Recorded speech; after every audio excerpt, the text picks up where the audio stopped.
So this is part 2 of our 2025 PYQ series where we are practicing the questions from our most important Indian English novelists. The writers that you can see on your screens are extremely important, and through these videos we are not only practicing the questions from them and understanding the patterns in the language of the questions, but also we come to know through these questions कि कौन से writer से किस type के questions पूछे जा रहे हैं। कुछ ऐसे राइटर्स होते हैं जिनके वर्क से सिर्फ टाइटल बेस्ड क्वेश्चंस पूछे जाते हैं, कुछ ऐसे राइटर्स होते हैं जिनके वर्क्स की date and protagonist in setting पूछी जाती है। इन सभी का आंसर आपको क्वेश्चंस लगाने से मिल जाता है एंड ये आपकी हेल्प करता है टू नेविगेट कि आपको किस तरीके से इंडियन लिटरेचर को प्रिपेयर करना है। So please watch this video up till the end and अगर आप कॉन्सेंट्रेट करके इन क्वेश्चंस को लगाओगे तो बहुत ज्यादा आपको हेल्प मिलने वाली है। If at all you are interested in studying with me these sections जो आपके लिए already ready हैं and are running, बहुत सारे बच्चों ने इनका फायदा उठाया है, so please go ahead and free lectures को watch करके आप इन courses का part बन सकते हो।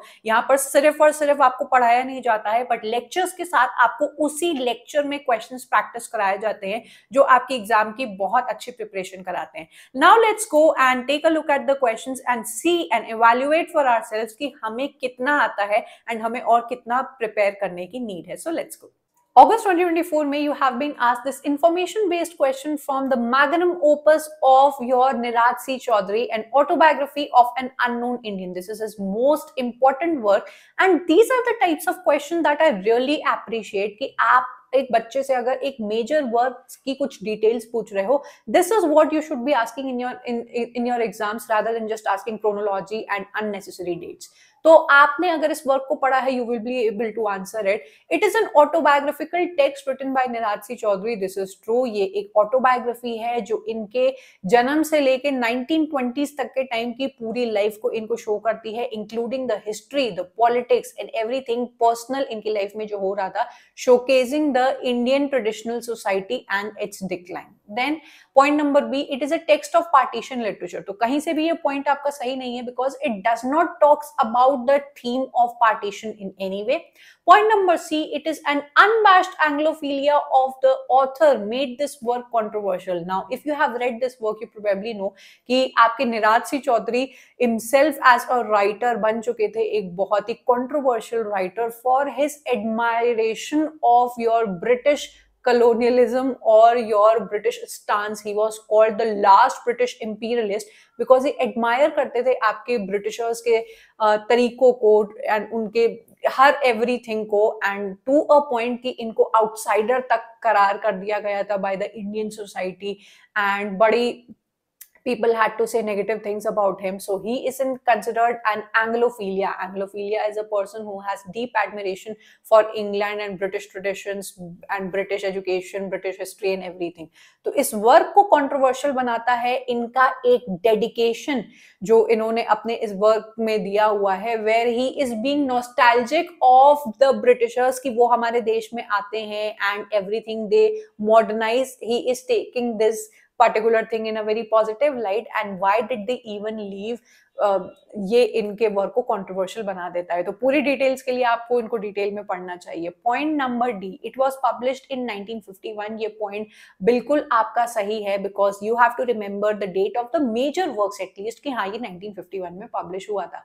Point number E, it primarily raises the question of communal conflict. तो ये पॉइंट बिल्कुल गलत है, कहीं से भी कम्युनल कॉन्फ्लिक्ट्स की बात नहीं की गई है। आपका करेक्ट आंसर हो जाता है A, C and D and this is a work which I would highly ask you to go and read more details about क्योंकि ये आपके लिए important है। So I hope this is clear and आपको इस question से इस work की भी importance पता चली होगी।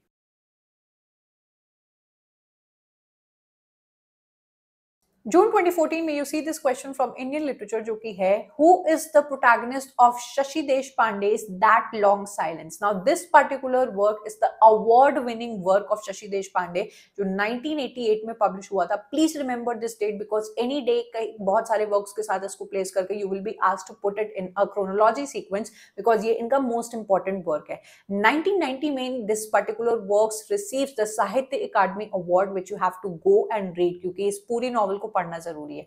This is the story of Jaya जो कि एक 17-year old मैरिज को शो कर रही है इस पर्टिकुलर नॉवल में। एक ऐसी शादी जिस which has nothing to offer to her. no support from the partner, a long silence, a kind of dismissal between them जो एक शादी में इनकी चल रहा होता है. तो she starts asking herself what did this particular marriage gave to her. She started asking the career, the writing career जो इनको छोड़ना पड़ा था, जो ये अपनी आइडेंटिटी को भूल चुकी हैं, on the verge of self erasure है, ये उनकी कहानी इसमें शो की गई है. So Jaya is the name of the protagonist and Shashi Pandey का ये जो important work है वो आपको डिटेल में जाके पढ़ना है. I hope this is clear. In June 2023, you have been asked this question from Mulk Raj Anand, which is a very common question. आपके एग्जाम में ट्राइलॉजीज पूछी जाती हैं important writers की, and here we can see the same question कि आपकी मुल्क राज आनंद की जो famous trilogy है वो आपसे पूछी गई है.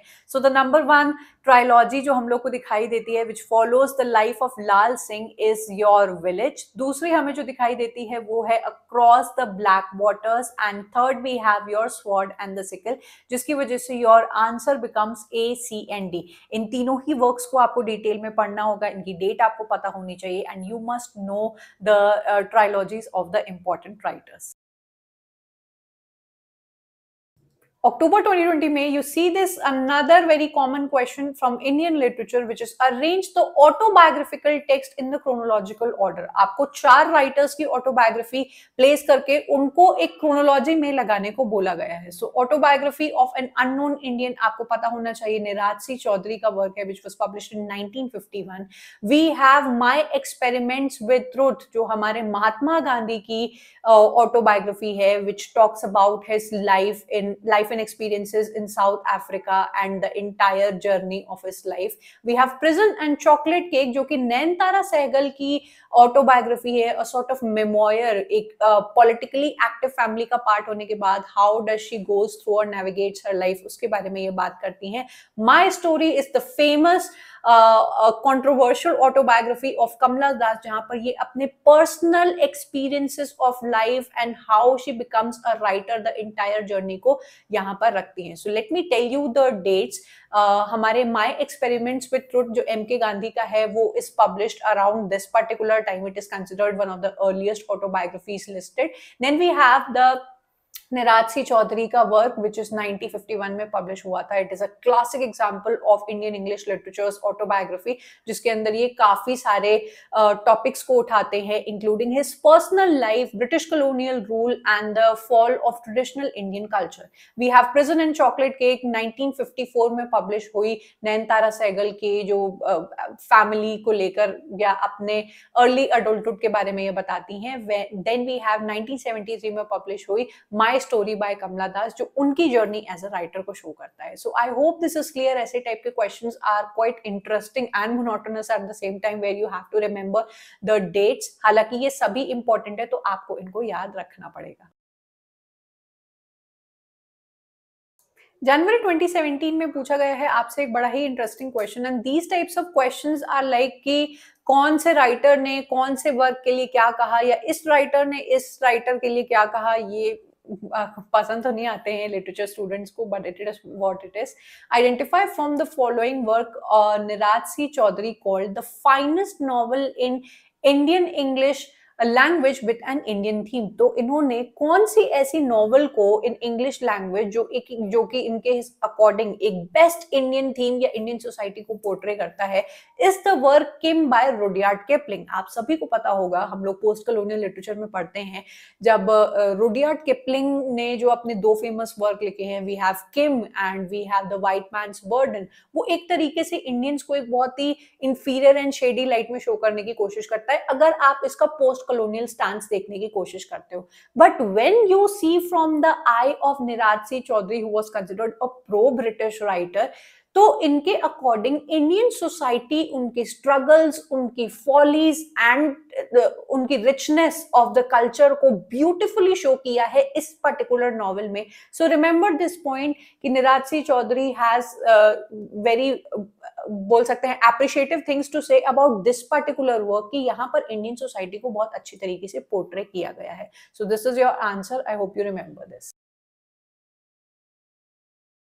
In March 2023, you see again a protagonist-based question asked from one of the major writers, मुल्क राज आनंद, जहां पर आपसे पूछा गया है काफी सारे प्रोटैगनिस्ट के नेम्स देके कि बताओ इसमें से आपके leading characters of the novels कौन से हैं। तो you have to be very very cautious कि आपको इनकी मेजर नॉवेल्स के जो लीडिंग कैरेक्टर्स होते हैं, जिनके ऊपर पूरी कहानी बनी हुई है, सिर्फ उनको ही पिक आउट करना है। वी हैव मुन्नू, जो कि कूली स्टोरी के लीडिंग कैरेक्टर हैं, जो एक्सप्लॉयटेटिव जॉब्स के थ्रू उनकी लाइफ को दिखाया गया है। देन वी हैव बाखा, द सन ऑफ लाखा, जो अनटचेबल दलित बॉय की कहानी को दिखाता है कि किस तरीके से उनके साथ डिस्क्रिमिनेशन किया जाता है because he was a latrine cleaner. Then we have Gangu, जो two leaves and a bud के यहाँ पर द लीडिंग कैरेक्टर है। So these types of questions जो होते हैं वो आपसे डिमांड करते हैं कि आपने ना सिर्फ मेजर नॉवेल्स को पढ़ा हो, पर उनके मेजर प्रोटैगनिस्ट की लिस्ट को भी अच्छे से अपने दिमाग में रखा हो। I hope this question is clear and इसके थ्रू